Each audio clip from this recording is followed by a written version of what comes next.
అయ్య బాబోయ్! పూసగా మీరు యాడ్లు ఒకటే చూడకండి. ఇట్టాగా మీ చేత్తో కూడా ఇలా చేసుకుని తిన్నారనుకో, మీ ఇంట్లో కూడా పూసగా మీ ఇంట్లో కూడా నెయ్యి దొరుకుతూ ఉండిద్ది. మరి అట్టా దొరకాలంటే ఇట్టాగా నేను చెప్పిన కొన్ని చిట్కాలతో ఫాలో అవ్వండమ్మా. ఎంతో టేస్టీగా, మళ్ళీ బయటికెళ్ళి తెచ్చుకునే కన్నా ఇంట్లోనే ఇలా చిటికలో తయారు చేసుకునే విధానం వివరంగా చేయొచ్చులే అని మీరే అనుకుంటారు. సరేనా? మరి నేను అలాగా పూసగా వచ్చేలాగే ఎలా చెప్తున్నానో ఒకసారి వినండి అమ్మా. మీకు ఇలాగ నెయ్యిగా కావాలంటే ఇలాగా మీరు ప్యాకెట్ పాలైనా నెయ్యి వచ్చిద్దమ్మా, లేదంటే గేదె పాలైనా నెయ్యి వచ్చిద్ది. నేనైతే గేదె పాలతోనే ఇలాగ నెయ్యి చేస్తూ ఉంటాను. మేము రెగ్యులర్గా గేదె పాలే వాడతాము. ఇప్పుడు మనం ఆ గేదె పాలు నేను ఎప్పుడు లీటర్ పోపించుకుంటూ ఉంటాను. ఇలా లీటర్ వరకు ఒక 5 నిమిషాల వరకు బాగా మసలనిస్తాను పాలని. తర్వాత ఇక ఆ గిన్నెతో పాటు డీప్ ఫ్రిడ్జ్లో మనం స్టోరేజ్ లాగా పెట్టుకుంటానమ్మా. ఒక 2 గంటల వరకు డీప్ ఫ్రిడ్జ్లోనే పెడతాను ఆ పాలు. ఇక 2 గంటల తర్వాత ఆ పాలు గిన్నె తీసి ఇలాగ తేటలాగా మేగడ వచ్చిద్దమ్మా. అలా పైన తేటలాగా మేగడ వరకే తీయండి, పాలు వరకు కాదు. పాలని అలా వదిలేయండి. ఇలా మేగడ మొత్తం ఒక బాక్స్లో కలెక్ట్ చేస్తూ ఉండండి. నాకు ఇలాగా వద్దంత రావాలంటే ఒక 15 రోజుల వరకు పట్టిద్దమ్మా.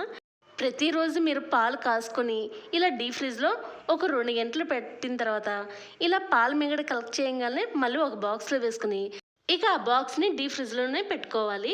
ఒక 15 రోజుల వరకు ప్రతిరోజు పాలు కాయడం, ఇలాగ మేగడలాగా తట్టిన తర్వాత ఇలా ఒక బాక్స్లో వేసుకుని డీప్ ఫ్రిడ్జ్లో ఉంచుకోవడం. అలా ఒకవేళ నార్మల్ ఫ్రిడ్జ్లో పెడితే మీకు మేగడ అనేది పాడవుతూ ఉండిద్ది. అందువల్ల మనకి ఫ్రీజ్ అవ్వాలి కాబట్టి, ఇలా గట్టిగా ఉండాలి కాబట్టి మనం డీప్ ఫ్రిడ్జ్లోనే పెట్టాలి. అలా మీకు మేగడి ఎంతవరకు కావాలో అంతవరకు కలెక్ట్ చేస్తూ ఉండాలి. ఇప్పుడు మీరు ఈ మేగడ మొత్తం ఇలాగా తీసుకొని ఇప్పుడు బాక్స్ నిండా నాకు అయ్యింది కదా.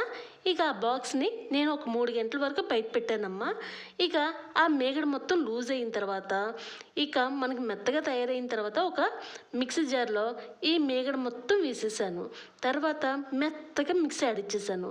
మీరు వెన్నగా కావాలంటే 2 నిమిషాలు అటు ఇటు, కానీ మీకు నెయ్యిగా కావాలంటే మీరు 5 నిమిషాల వరకు మెత్తగా గ్రైండ్ చేయొచ్చు. అర్థమైందా? ఇలా మనకు కరగాలి కాబట్టి నెయ్యి కొంచెం మెత్తగా చేసుకుని ఇప్పుడు మనం ఒక కడాయి తీసుకొని స్టవ్ ఆన్ చేసుకుని సన్న మంటే పెట్టాలమ్మా. నెయ్యి కరిగించేప్పుడు పెద్ద మంట పెట్టినా మీడియం మంట పెట్టినా మనకి తొందరగా మాడిపోతూ ఉండిద్ది. అందువల్ల సన్న మంట మీదే ఇప్పుడు మిక్సీ ఆడిచ్చిన మేగడ మొత్తం ఇలాగా వేసేసుకొని ఇలా తిప్పుతూ ఉండాలి. ఎంతసేపు పట్టిద్దంటే ఒక 45 నిమిషాల వరకు పట్టిద్దమ్మా. అయ్యి బాబోయ్! వంట కూడా అంతసేపు పట్టదు కదక్క. ఏదైనా కూర ఉన్న అరగంట లోపల అయ్యిద్ది, 45 నిమిషాలా అని అంటే మీరు కూరతో కంపారిజేషన్ చేశారు కాబట్టి మనం కూర వండేటప్పుడు ఒక్కోసారి హైలో పెడతాము, ఒక్కొక్కసారి మీడియంలో పెడతాము. కానీ ఇక్కడ మాత్రం మీరు నెయ్యి చేసుకున్నప్పుడు కంప్లీట్గా లోకి వెళ్ళిపోవాలి, సన్న మంట మీద వెళ్ళిపోవాలి. మరి అలాంటప్పుడు టైం ఎక్కువగా పడిద్దమ్మా. అందువల్ల మీరు ఇలాగా మేగడ మొత్తం ఇలా నెయ్యిలాగా ఫామ్ అవుతూ ఉండేది చూస్తున్నారా?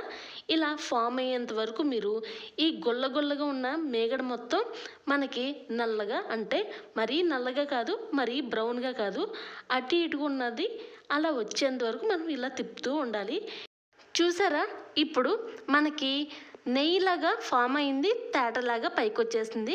కూసంతా మనకి గడ్డల్లాగా ఉండ్రాల్లాగా ఉన్నాయి కదా, అవి మనకు అక్కర్లేదు. ఇలా తేటలాగా మనకి నూనెలాగా ఫామ్ అయింది కదా, ఆ నూనె మనం ఇప్పుడు చక్కగా మనం వడబోసుకొని ఇలా ఒక గిన్నెలోనో లేదంటే ఒక బాక్స్లోనో స్టోరేజ్ లాగా పెట్టుకోవాలి. ఇప్పుడు మీరు స్టవ్ అనేది ఆఫ్ చేసి ఇక మనం ఇలా తేటలాగా వచ్చే నెయ్యి మాత్రమే ఇలాగ ఒక గిన్నెలోనో లేదంటే ఒక బాక్స్లోనో వేసుకొని స్టోరేజ్ లాగా చేసుకోవాలి. మరి వడగట్టుకోండమ్మా శుభ్రంగా. ఈ పిప్పు అనేది రానియకూడదు ఆ గిన్నెలోకి. ఇలా ఇప్పుడు ఈ పిప్పుని ఏం చేస్తారంటే చాలామంది కొంతమంది తింటారు. మరి నాకు ఆ ప్రయత్నం చేయాలని నాకు ఇంట్రెస్ట్ కూడా లేదు, అందుకే దీన్ని పడేస్తూ ఉంటానమ్మా. ఇక ఆ నెయ్యి వరకే ఇలాగా ఒక లోటాలో మీకు వివరంగా చూపించాలిగా నాకు ఎంత వచ్చిందో. 1/2 కేజీ స్టోరేజ్ మేగడ చేస్తే ఇప్పుడు దాంట్లో ఒక పావుల వంతు పోయిందమ్మా, మరి డస్ట్గా వెళ్ళిపోయిందిగా మనకి ఉండ్రాల్లాగా. ఇక వీటిని మనం నెయ్యిని శుభ్రంగా చక్కగా ఒక రోజంతా ఉంచితే ఇలాగ గట్టిలాగా తయారయిద్దమ్మా. లేదక్క మాకు గెస్ట్లు వచ్చినా లేదంటే మేము వీడియో చూపించాలన్నా గబాలన నెయ్యి ఇవ్వాలంటే ఇలాగా మీరు ఒక 10 నిమిషాల వరకు డీప్ ఫ్రిడ్జ్లో పెట్టండి. ఒక 10 నిమిషాల వరకు ఇది గడ్డ కట్టేసిద్దమ్మా, మనకి ఈ విధంగా ఉండిద్ది. అర్థమైందా? మీరు సాయంత్రం వరకు లేదంటే రేపు పొద్దున వరకు అలా ఎదురు చూసే కన్నా ఇలాగ మీకు తొందరగా ఒక గడ్డలాగా ఫామ్ అవ్వాలంటే డీప్ ఫ్రిడ్జ్లో ఒక 10 నిమిషాల వరకు పెట్టండి.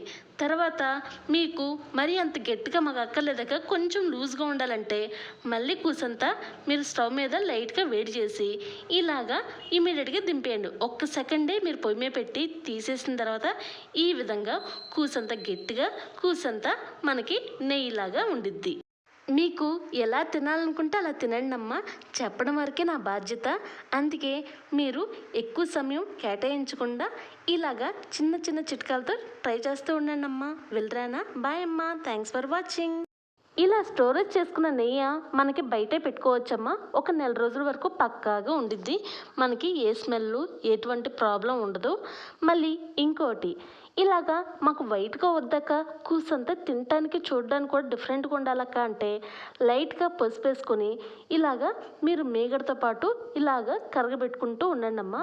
ఇప్పుడు ఇలా కరిగిన తర్వాత మనకి ఇలాగా ప్యూర్ వైట్గా వచ్చింది కదమ్మా, అక్కడైతే కూసంతా ఎల్లో కలర్లో వచ్చింది. మీకు కళ్ళుకి వినసొంపుగా ఏది నచ్చితే అలా చేయండి అమ్మా. పసుపు వేసినా మనకు పాడవదు. మీకు నేచురాలిటీ కావాలంటే ఇలా చేసుకోండి. లేదు మా కళ్ళకి అలాగే ఇష్టం అంటే అలాగైనా చేసుకోవచ్చు. మీకు మనసుకు నచ్చినట్టు చేయండి.